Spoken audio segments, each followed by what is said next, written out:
काल रात्री भारंगी नदीला पूल आला, त्या पुरात खूप जणांचं नुकसान झालं आहे, त्यात तुमचंही आहे, तर तुम्ही तुमची प्रतिक्रिया द्याल का?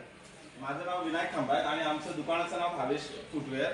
तर आम्ही हा सर्व तुम्ही जो नुकसान बघताय, हा जो आपला ब्लॉक आहे याचं जे काय भाडं असतं ते द्यावं लागतं। त्यानंतर हे सर्व जे काय माल आहे हा सगळं उधारीला आणलेला माल आहे, 1 रुपया देता आणलेला माल आहे आणि सर्व मालाचे नुकसान झालेले आहे। या मालाचं कुठल्याही प्रकारचं इन्शुरन्स आम्ही काढत नाही किंवा इन्शुरन्स नसतो किंवा त्या प्रकारे त्यानंतर हे आम्हाला माल सुद्धा कंपनी रिप्लेस करत नाही। हा एकदा माल दिला की आम्हाला 15 दिवस 20 दिवसाच्या त्याची पेमेंट करावी लागते आणि हा सर्व मालाच कमीत कमी 4 ते 5 लाखाचा नुकसान झालेला आणि नुकसानाचं कारणीभूत फक्त शहापूर नगर पंचायत आणि तिथले सर्व अधिकारी आणि हे सर्व ठेकेदार। हा सगळं जो बांधकाम झाला त्यामुळे पहिल्यांदा इथं पूर आलेला आहे। आता प्रशासनातून जेव्हा लोक आली, जेव्हा सीईओ वगैरे आले, त्यांचं असं म्हणणं होतं की काल रात्री खूप जास्त पाऊस झाला आणि त्यामुळे हे सगळं पूर आलं। पण मागच्या 30 वर्षात एवढा पाऊस झाला पण कधी हा पूर आला नाही, पहिल्यांदा हे सगळं असं हे झालं आणि त्यांचं असं म्हणणं आहे की हे सगळं पावसाचा दोष आहे, नगरपंचायतचा दोष नाही। आता हे नुकसान भरपाई कधी देणार, कशी देणार आहे की नाही, याची आम्हाला आता चिंता पडलेली आहे। आता भरपूर लोक आता रस्त्यावर आले, तुम्ही बघू शकता की आता ही नुकसान भरपाई पैशाने तर मोजता येणार नाही, कशाने मोजता येणार नाही। 10-20 दिवस हे सगळं साफ करायला लागणार आणि तेवढे दिवस आमचं दुकान बंद ठेवायला। संपूर्ण कमाई आज आमची एका दिवसात पूर्णपणे वाहून गेली आणि शासन त्याची कुठली जबाबदारी घेत नाही।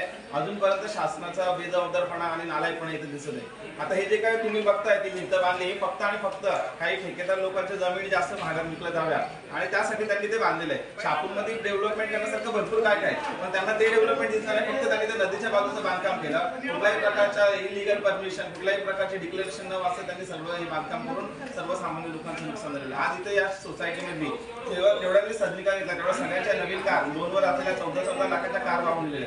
आता कार वाहून गेल्या आणि फक्त हप्ता भरणार ही आता इथल्या लोकांवर वेळ आलेली आणि तरी सुद्धा अजून प्रशासन जागा नाही, अजून तरी त्यांची कारणं देणे चालू आहे।